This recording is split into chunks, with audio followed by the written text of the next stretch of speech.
ఒక చిన్న పల్లెటూరిలో రేణుక మరియు మాధవి అనే ఇద్దరు పేద కోడళ్ళు ఉండేవారు. ఆ ఇంటి అత్తగారు భానుమతి. ఆమె కొంచెం కఠిన స్వభావం. ధనికులు పెద్దింటివాళ్లంటే ఇష్టం. కాని ఈ ఇద్దరు పేద కోడళ్లను మాత్రం చిన్నచూపు చూస్తుండేది. ఆ రోజు శ్రీరామనవమి. ఇంట్లో డబ్బు లేకపోయినా పేద కోడళ్ళు రేణుక మరియు మాధవి తెల్లవారుజామునే లేచి ముంగిట్లో అందంగా ముగ్గు వేస్తారు. తులసికోట దగ్గర దీపం పెడతారు. చిన్నగా పూజ ఏర్పాట్లు చేస్తారు. మాధవి మెల్లగా ఇలా అంటుంది. అక్కా, మన దగ్గర బెల్లం కొంచెం మాత్రమే ఉంది. పానకం సరిపోతుందా? రేణుక నవ్వుతూ, మనసుతో చేస్తే చాలు, రాముడు స్వీకరిస్తాడు. వాళ్లు కొద్దిగా బెల్లంతో పానకం, ఒక గుప్పెడు పప్పుతో వడపప్పు చేస్తారు. అది చూసి అత్త భానుమతి ఎగతాళి చేస్తుంది. ఇది కూడా ప్రసాదమా? పేదల వంటలతో దేవుడు సంతోషిస్తాడా? ఇద్దరూ మౌనంగా ఉంటారు. కాని మనసులో మాత్రం భక్తి ఇంకా పెరుగుతుంది. వీధిలో పెద్దగా శ్రీరామనవమి ఉత్సవం జరుగుతోంది. అక్కడ పెద్ద పెద్ద పాత్రల్లో పానకం, రుచికరమైన వడపప్పు జనసందోహంగా ఉండి. రేణుకా, మాధవి మొదట అక్కడికి వెళ్లి ప్రసాదం తినాలి అని అనుకుంటారు. కాని అక్కడ భజనలు మొదలవుతాయి. అప్పుడే ఇద్దరి మనసు ఒక్కసారిగా మారిపోతుంది. వాళ్లు ప్రసాదం మర్చిపోతారు. భక్తిలో మునిగిపోతారు. స్వయంగా సేవ చేయడం మొదలుపెడతారు. వచ్చినవాళ్లకి పానకమందిస్తారు. ప్రసాదం పంచుతారు. దూరంనుంచి చూస్తున్న భానుమతి మనసులో ఒక కొత్త భావం కలుగుతుంది. ఇప్పటివరకు తాను తన కోడళ్లను ఎప్పుడూ చిన్నచూపే చూసింది. ఇవాళ్ల కూడా వీళ్లు ప్రసాదం కోసం తొందరపడతారేమో అనుకుంది. కాని ఆమె చూస్తే వాళ్లు తినడానికి కాకుండా అక్కడికి వచ్చిన వాళ్లకి నీళ్లు పోస్తూ, ప్రసాదం పంచుతూ వినయంగా సేవ చేస్తున్నారు. అది చూసిన భానుమతి మనసు ఒక్కసారిగా కదిలిపోతుంది. ఇంత మంచి మనసు వీళ్లలో ఉందా? నేనే ఇంతకాలం వీళ్లని తప్పుగా అర్థం చేసుకున్నానా? అని తనలో తాను ఆలోచిస్తుంది. ఆ క్షణంలోనే ఆమెకు ఒక నిజం అర్థమవుతుంది. పేదవాళ్లు అయినా వీళ్ల మనసు చాలా గొప్పది. అందుకే ఆమె కళ్లలో గర్వం మెరుస్తుంది. ఇలాంటి కోడళ్ళు నా ఇంట్లో ఉన్నారు. నిజంగా నేను అదృష్టవంతురాల్ని అని ఆమె మనసులో గర్వంగా అనిపిస్తుంది. పందిరి దగ్గర రేణుకా, మాధవి ఇద్దరూ ఎంతో భక్తితో వచ్చినవాళ్లందరికీ పానకం, వడపప్పు పంచుతూ ఉంటారు. ఇంకా ఎవరికైనా కావాలా?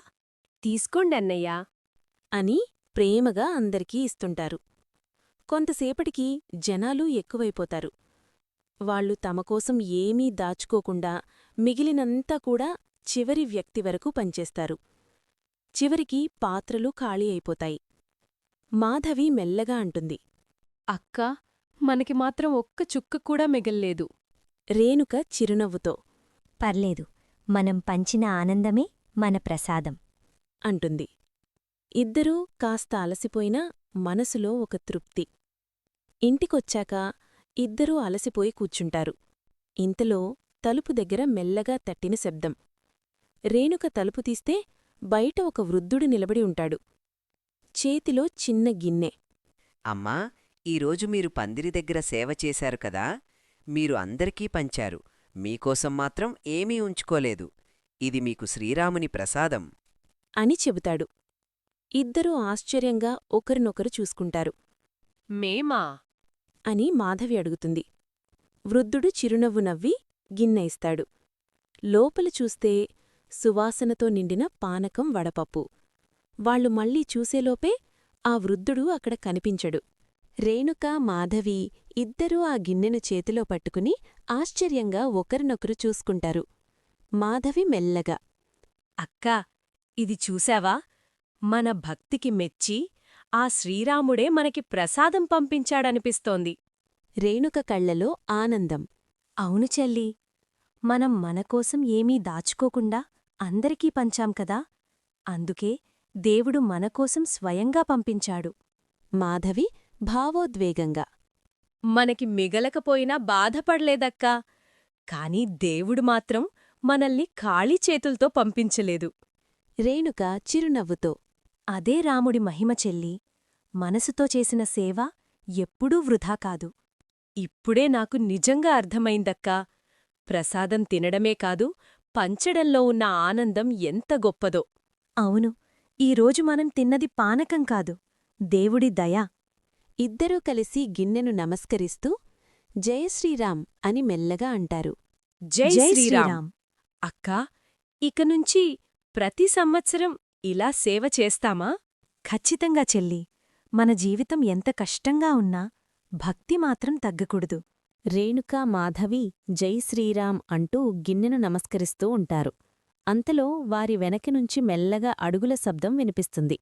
తిరిగి చూస్తే అక్కడ అత్తగారు భానుమతి, మావగారు రామమూర్తి నిలబడి ఉంటారు. వాళ్లు జరిగినదంతా చూసి కొద్దిసేపు నిశ్శబ్దంగా ఉంటారు. భానుమతి కళ్లలో నీళ్లు మెరుస్తాయి. మెల్లగా ముందుకు వచ్చి అంటుంది, రేణుకా, మాధవి, ఇంతకాలం నేను మిమ్మల్ని ఎంత తక్కువగా చూశానో ఈరోజు నాకు నా తప్పు అర్థమైంది. ఇద్దరూ ఆశ్చర్యంగా చూస్తారు. మామగారు రామమూర్తి చిరునవ్వుతో, నిజంగా చెప్పాలంటే ఈరోజు మా ఇంటికి గౌరవం తెచ్చింది మీరిద్దరే. అంటూ గర్వంగా చూస్తాడు. భానుమతి దగ్గరికి వచ్చి, పేదవాళ్ళు అని నేను మిమ్మల్ని చిన్నచూపు చూశాను, కాని మీ మనసు ఎంత గొప్పదో ఈరోజు తెలిసింది. అంటూ వాళ్ళ చేతులు పట్టుకుంటుంది మాధవి కంగారుగా. అత్తయ్యా, మీరు ఇలా ఎందుకు మాట్లాడుతున్నారు? మామగారు నవ్వుతూ, ఎందుకంటే మీరు తినడానికి కాకుండా పంచడానికి వెళ్లారు. అదే నిజమైన భక్తి. రాముడి కృప ఎవరికైనా పడుతుంది, కాని అర్హత ఉన్నవాళ్లకి మాత్రమే ఇలా ప్రత్యక్షంగా కనిపిస్తుంది. మామయ్యా, మేమేం పెద్దగా చేయలేదు, మనసుతో చేసిన చిన్న పని మాత్రమే. అదే గొప్పది. మనసుతో చేసిన పని దేవుడి దగ్గర పెద్దదే. భానుమతి కన్నీళ్లు తుడుచుకుంటూ, ఇప్పటివరకు నేను మీకు అత్తగానే ఉన్నాను. ఇకనుంచి అమ్మగా ఉంటాను. ఈ ఇంటి అదృష్టం మీరిద్దరే. ఇకనుంచి ఈ ఇంట్లో ప్రతి పండగ మీ చేతుల మీదే జరగాలి. రేణుకా మాధవి ఇద్దరూ భావోద్వేగంగా ఇలా అంటారు. మాకు మీరున్నంతవరకు మేము అదృష్టవంతులం. ఆ రోజు ఆ చిన్న ఇంట్లో జరిగిన ఈ సంఘటన ఒక పెద్ద నిజాన్ని అందరికీ తెలియచేసింది. తినడానికి కాకుండా పంచడానికి ముందుకొచ్చిన రేణుకా మాధవి వంటి మనసులో ఉన్నచోటే దేవుడు నిజంగా ఉంటాడని ఆ కుటుంబం గ్రహించింది. పేదరికం వాళ్ల చేతిలో ఉన్నా భక్తి మాత్రం వాళ్ల హృదయంలో నిండుగా ఉంది. అదే భక్తి వాళ్ల జీవితాన్ని మార్చింది. అత్తగారి మనసును మార్చింది. ఆ ఇంటిని ఆనందంతో నింపింది. ఇక ఆ ఇంట్లో ప్రతి శ్రీరామనవమి ఆడంబరంగా కాదు, సేవతో భక్తితో జరగడం ప్రారంభమైంది. ఈ కథ మీకు నచ్చితే ఇలాంటి మరిన్ని అత్తాకోడళ్ల కథల కోసం మా ఛానల్ని సబ్స్క్రైబ్ చేయండి. వీడియో నచ్చితే లైక్ చేయండి. మీ అభిప్రాయాలను కామెంట్లో తప్పకుండా తెలియచేయండి. మరిన్ని మంచి కథలతో మళ్ళీ కలుద్దాం. ధన్యవాదాలు. అర్ధరాత్రి గడిచింది. తూర్పు దిక్కున లేత నారింజరంగు వెలుతురు పరుచుకుంటోంది. మండువాలో ఉయ్యాలపై నిద్రిస్తున్న ఇంటిని కోళ్ల కూత మేల్కొల్పింది. సావిత్రమ్మ కళ్ళు విప్పుతూ లేస్తుంది. నెరసిన జుట్టు చెదిరి కళ్లద్దాలు ఒంటిచేత్తో సరిచేస్తుంది. ఉగాది వచ్చిందంటే 4 గంటలకే లేవాలి. కోడల్లేచిందో లేదో. ఇంట్లో అందరూ ఇంకా నిద్రపోతున్నారు. గుడిగంట మాత్రం దూరంగా వినిపిస్తోంది. లక్ష్మి గదిలో మొబైల్ అలారం మోగుతోంది. ఆమె అలారం మూసేసి మళ్ళీ దుప్పటి కప్పుకుంటోంది. సావిత్రమ్మ వచ్చి తలుపు తోసింది. లక్ష్మీ, నిద్రపోతున్నావా? ఉగాది ముగ్గేది? పూజ సామాన్లేవి? అత్తయ్యా, ఒక్క నిమిషం, లేస్తున్నా. ఒక్క నిమిషమంటే గంటని నాకు తెలుసు. ఈ కాలం కోడళ్లకు ఉగాదంటే హాలిడే అనుకుంటారు. తెల్లవారుజామున వాకిటి ముందు లక్ష్మి నేలపై ముగ్గు వేయడం మొదలుపెట్టింది. సావిత్రమ్మ పక్కన నిలబడి చూస్తోంది. అత్తయ్యా, ఈ ముగ్గు బావుందా? అబ్బా, చుక్కలు తిన్నగా లేవు, రేఖలు వంకరగా ఉన్నాయి. మా అమ్మ వేసే ముగ్గు చూస్తే ఈ వాకిలి పొండుగు చేసుకునేది. లక్ష్మి పళ్ళు బిగించి నవ్వుతూ, అత్తయ్య, మీరుకూడా నేర్పించండి, నేర్చుకుంటాను. అత్త సావిత్రమ్మ మనసులో నవ్వుతూ ఇలా అనుకుంది. అయినా నయమే, అడిగేవు. ఇంటి ముందు వాకిటి. రమేషు కర్ర పట్టుకుని తోరణం తగిలించాలని చూస్తున్నాడు. లక్ష్మి మామిడి ఆకుల దారాన్ని అందిస్తోంది. పచ్చని తోరణం ఊయలలాగా వేళ్లాడుతోంది. అమ్మా, తోరణం సరిగ్గా ఉందా? ఒక్కటే ఆకు తక్కువగా ఉంది. మా రోజుల్లో ఇంటి మొత్తం తోరణాలు కట్టేవాళ్లం. సరే, ఇప్పుడింతే. అత్తయ్యా, ప్రతీదీ మీ రోజులతో కంపేర్ చేస్తారు కదా, మీ రోజులు నిజంగా గోల్డెన్ అయ్యుంటాయి. అవున్మరీ, గోల్డెన్ కాదు, వెలుగు తప్ప మరేమీ లేదా అప్పట్లో. వంటింటిలో పెద్ద ఇత్తడి గిన్నె. సావిత్రమ్మ ఒక్కో పదార్థం వేస్తూ చెప్తోంది. లక్ష్మి పక్కన నిలబడి శ్రద్ధగా వింటోంది. చేపిలో పెన్ను పేపరు పట్టుకుని రాసుకుంటోంది. పచ్చడిలో 6 రుచులుంటాయి. వేపపువ్వు చేదు, బెల్లం తీపి, చింతపండు పులుపు, మిరియాలు కారం, ఉప్పు, కొత్త మామిడికాయ వగరు. జీవితంలా అత్తయ్య, ఎంత అందమైన ఫిలాసఫీ! నేను రాసుకుంటున్నాను. పేపర్ మీద రాస్తావేమిటి? గుండెలో రాసుకో. సావిత్రమ్మ పక్కకు వెళ్ళగా లక్ష్మి ఒంటరిగా పచ్చడి పూర్తి చెయ్యాలని ప్రయత్నిస్తోంది. ఉప్పుగిన్నె బదులు చక్కెరగిన్నె తీసుకుంది. లక్ష్మి టేస్ట్ చేసింది. కళ్ళు పెద్దవి చేసుకుంది. చక్కెర వేసింది. ఏమైంద్రా, నీ మొహం ఎందుకలా ఉంది? అత్తయ్య, ఒక్కటి చెప్పనా? పచ్చడిలో ఈ సంవత్సరం తీపి కొంచెం ఎక్కువైంది. ఏమి చేశావ్? చక్కెర వేశావా? రమేషా? నేనేమీ చేయలేదమ్మా. సావిత్రమ్మ తిట్టుకుంటూనే నిపుణంగా పచ్చడి సరిచేస్తోంది. లక్ష్మి తల వంచుకుని నిలబడింది, కళ్లలో నీళ్లతో. వేపపువ్వు కొంచెం ఎక్కువేస్తే బ్యాలెన్స్ అవుతుంది. సరిచేశాను. ఇకపై జాగ్రత్తగా ఉండు. అత్తయ్య, సారీ. పండుగ రోజు ఏడవకు. తప్పు చేస్తే తెలుసుకుంటావు. అదే నేర్చుకోవడం. మండువాలో పాత రేడియో దగ్గర ముగ్గురూ కూర్చున్నారు. పండితుడి పంచాంగశ్రవణం వినిపిస్తోంది. సావిత్రమ్మ కళ్ళు మూసుకుని వింటోంది. రమేష్ మొబైల్ చూస్తున్నాడు. అత్త చూపు పడగా దాచేశాడు. ఈ నూతన సంవత్సర నామం శోభకృత్ నామ సంవత్సరం. ఈ సంవత్సరంలో ప్రజలకు సాధారణంగా శుభఫలితాలు కలుగును. ధాన్య సమృద్ధి, వర్షపాతం సమృద్ధిగా ఉండును. వ్యాపారాలలో అభివృద్ధి కలుగును. కొంతమందికి ధనలాభం, కొంతమందికి వ్యయాలు అధికమగును. పంచాంగం వింటున్నప్పుడు ఫోన్ పెట్టు రమేషా. పాతవాళ్లు భవిష్యత్తు తెలుసుకోవడానికి ఇది వినేవారు. అమ్మా, ఇప్పుడు యూట్యూబ్లో కూడా ఉంటుంది పంచాంగం. ట్యూబ్ ఏమిటోయ్? పండితుడి నోటి మాట వినాలి, మెషీన్ నోటిది వినకూడదు. ఫోన్ పెట్టేయ్, లేదంటే ఇవ్వాల్టి వంట నీవంతు. వంటిల్లు. పసుపు పులిహోర సువాసన ఘుమఘుమిస్తోంది. సావిత్రమ్మ దోరగా వేయించిన జీడిపప్పు గిన్నెలో వేస్తోంది. లక్ష్మి బొబ్బటీ పరిచి చేయడానికి నేర్వడానికి ప్రయత్నిస్తోంది. అత్తయ్య, బొబ్బట్లు చేయడం నేర్పిస్తారా? యూట్యూబ్లో చూశాను కానీ. యూట్యూబ్తో వంట నేర్చుకుంటావా? తల్లి దగ్గర నేర్చుకోవాల్సిందే. సరే, చెయ్యిలా పట్టు. సావిత్రమ్మ లక్ష్మి చేతిని పట్టుకొని బొబ్బట్టు నెట్టడం నేర్పిస్తోంది. ఆ క్షణంలో ఇద్దరి మనసులు దగ్గరై నవ్వు పూశాయి. రమేష్ వంటగదిలోకి వస్తాడు. అడ్డవేలు పెట్టుకుని ఏమి వండుతున్నారు అని చూస్తాడు. అమ్మా, ఒక్క బొబ్బట్టివ్వు, టెస్ట్ చేస్తాను. దేవుడికి నైవేద్యం పెట్టే ముందు నువ్వు తినవద్దు. వంటింట్లో మగాళ్ళెందుకు? వెళ్ళు రమేష్, దేవుడికంటే ముందు తింటే పుణ్యం పోతుంది. నా ఇంట్లో నాకే ఎంట్రీ లేదు. ఉగాది సంతోషం. పూజగది. దీపాల కాంతిలో దేవుడి ముందు పచ్చడి, బొబ్బట్లు, పులిహోర నైవేద్యంగా ఉంచారు. ముగ్గురూ చేతులు జోడించి నిలబడ్డారు. గంట మోగుతోంది. దేవా, ఈ కుటుంబానికి ఆరోగ్యం, సంతోషం, సమృద్ధి అనుగ్రహించు.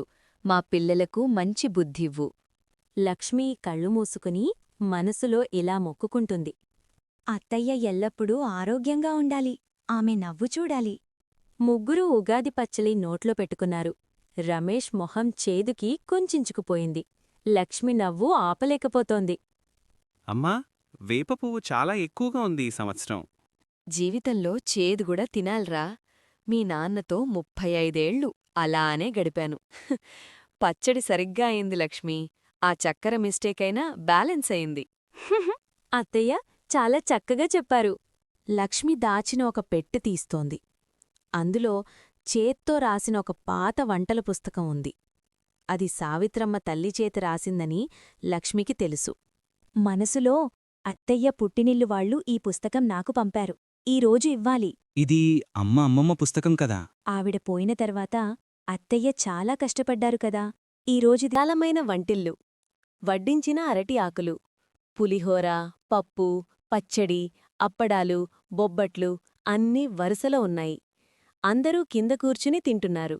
సావిత్రమ్మ కోడలితో, పులిహోర రుచి చూడు, నిన్న అమ్మ దగ్గర నేర్చుకున్నది. అప్పుడు లక్ష్మీ అత్తగారితో, అత్తయ్య, పులిహోర అద్భుతంగా ఉంది. నేనింత బాగా వండలేను. నేర్చుకుంటావు. ఇప్పుడైనా అడిగావు కదా, అదే పెద్ద విషయం. అమ్మా, బొబ్బట్లు లక్ష్మి చేసిందా నువ్వు చేశావా? ఇద్దరం కలిసి చేశాం. ఎందుకు? బొబ్బట్లు రుచి అద్భుతంగా ఉంది. లక్ష్మి మొదటిసారి ఇంత రుచిగా చేసింది. అత్తయ్య చెప్పినట్టు చేశాను, అందుకే బాగా వచ్చాయి. అవున్లే, నువ్వెక్కడా ఇంత బాగా చేయగలం. ఖచ్చితంగా అమ్మ హెల్ప్ ఎక్కువే ఉన్నట్టుంది. నేనే చేశాను, అత్తయ్యగారు కొంచెం చూపించారు, అంతే. సీరియస్గా రమేష్, అలా చెప్పకూడదు. అమ్మాయి చాలా కష్టపడి చేసింది. నేను చెప్పిందే వినిపిచ్చి చేసింది. అది కూడా పెద్ద విషయం. అయ్యో, నేనలా సరదాగా అన్నా. సరదాగా అయినా చేసిన పని విలువ తగ్గేలా మాట్లాడకూడదు. బొబ్బట్లు బాగా వచ్చాయి అంటే లక్ష్మీ క్రెడిట్ కూడా ఉంది. పర్లేదత్తయ్యా. పర్లేదు కాదు, బాగా చేసిందని చెప్పాలి. అప్పుడు ఇంకాస్త ధైర్యం వస్తుంది. సరే సరే, లక్ష్మి నిజంగా సూపర్గా చేశావు. భోజనం తర్వాత విశ్రాంతి తీసుకుంటూ సావిత్రమ్మ లక్ష్మీ ఫోన్ తీసుకుని చూస్తోంది. ఇన్స్టాగ్రామ్లో ఎవరో ఉగాది పచ్చడి రీల్ చేశారు. అది చూసి సావిత్రమ్మ ఇలా అనుంది. ఇదేమిట్రా, పచ్చడి వీడియో తీసి పెడతారా? మన పచ్చడి ఇంతకంటే బాగుంటుంది. లక్ష్మి ఉత్సాహంగా, అత్తయ్యా, మనం కూడా వీడియో తీద్దాం. నా మొహం ఏమిటి వీడియో, ఒక్కొక్కసారి తీస్తే పర్వాలేదేమో. అత్తయ్యా, మీ అమ్మగారు మీకు నేర్పిన వంటలన్నీ మనం వీడియోల్లో చూపిద్దాం. పాతకాలపు రుజులు అందరికీ తెలుస్తాయి. సావిత్రమ్మ ఒక్క క్షణం ఆగి, అవి ఇప్పటివాళ్లకు నచ్చుతాయో లేదో? నచ్చుతాయత్తయ్యా. ఇప్పుడందరూ ట్రెడిషనల్ రెసిపీస్ అంటే ఇష్టపడుతున్నారు. అత్తయ్య స్టార్ అవుతారు, ఫాలోవర్స్ వస్తారు. పోపో పిచ్చిపిల్ల, నాకివన్నీ తెలియవు. నేను చూస్తానత్తయ్యా, మీరు వంట చెయ్యండి, నేను వీడియో తీస్తాను. సావిత్రమ్మ ఆలోచిస్తూ, సరే, మొదట ఏ వంటతో మొదలు పెడదాం?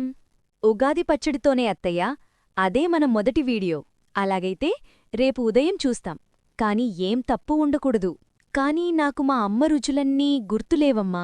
నా చిన్నప్పుడు మా అమ్మ తన వంటలన్నీ ఒక పుస్తకంలో రాసేది. ఆ పుస్తకమిప్పుడు ఎక్కడుందో ఏమైందో కూడా తెలియడం లేదు. లక్ష్మి ఆ పాత పుస్తకం తెచ్చింది. 2 చేతులతో సావిత్రమ్మకు అందించింది. అత్తయ్యా, మీ పుట్టినిల్లు వాళ్ళు ఇది పంపారు. మీ అమ్మగారు చేత్తో రాశారు. సావిత్రమ్మ పుస్తకమందుకుంది. వేళ్లతో మెల్లగా తాకింది. కళ్ళు చెమర్చాయి. ఇది అమ్మ అక్షరాలు. ఇందులో వంటలు నేర్పించండత్తయ్యా. అమ్మమ్మగారి టేస్టు మనతో ఉండాలి. అమ్మా, లక్ష్మి ఇది తీసుకొచ్చే ముందే నాకు చెప్పింది. నేను ఒప్పుకున్నాను. మొదటిసారి లక్ష్మివైపు మెత్తగా చూసి, నువ్వు చాలా మంచిదానివమ్మా. అమ్మమ్మ అనే పదం విన్నప్పుడల్లా రమేష్ కళ్ళు తడి అయ్యాయి. దీపాల వెలుతురులో సావిత్రమ్మ లక్ష్మిని దగ్గరకు తీసుకుంది. నెమ్మదిగా తలనిమిరింది. ఈ కాలం కోడళ్ళు కొంచెం మోడ్రన్ అయ్యారు కాని హృదయం మారలేదు. నీకు చాలా ఆయుష్షుండాలి లక్ష్మీ. కళ్లలో నీళ్లతో నవ్వుతూ, మీరు నన్ను మెచ్చుకున్నారు, ఇది చాలు నాకు. రాత్రి ఆకాశంలో నక్షత్రాలు. వరండాలో ముగ్గురూ కూర్చున్నారు. సావిత్రమ్మ ఆ పాత వంటల పుస్తకం తెరిచి పాత పాటలు గుర్తుచేసుకుంటోంది. మా అమ్మ ఉగాది రోజు ఒక పాట పాడేది. వేపచెట్టు నీడలో వేళ గడిపేవు, నీ పాట నా జీవితం నింపేవు. అత్తయ్యా, మీరు పాడండి. నవ్వుతూ గొంతు సవరించుకుంటూ, చాలా కాలమయింది పాడి. రాత్రి నక్షత్రాల కింద సావిత్రమ్మ మెల్లగా పాడింది. వేప చెట్టు నీడలో ఏ వేళ గడిపావు, ఆ జ్ఞాపకాలన్నీ గుండెల్లో దాచావు. వేప చెట్టు నీడలో ఏ వేళ గడిపావు, నీ చిరునవ్వుతోటి నన్ను గెలిచావు. లక్ష్మి కళ్ళు మూసుకొని విన్నది. రాత్రి లక్ష్మి పడకగది తలుపు దగ్గర నిలబడింది. సావిత్రమ్మ వెళ్లబోతోంది. అత్తయ్యా, గుడ్ నైట్, మీ పాట చాలా బావుంది.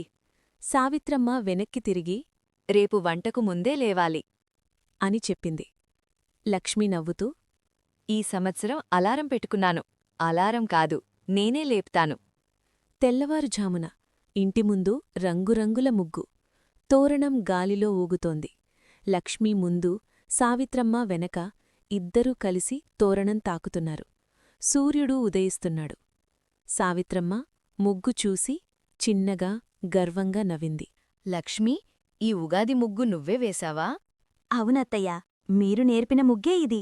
ఎలా ఉంది? బావుంది.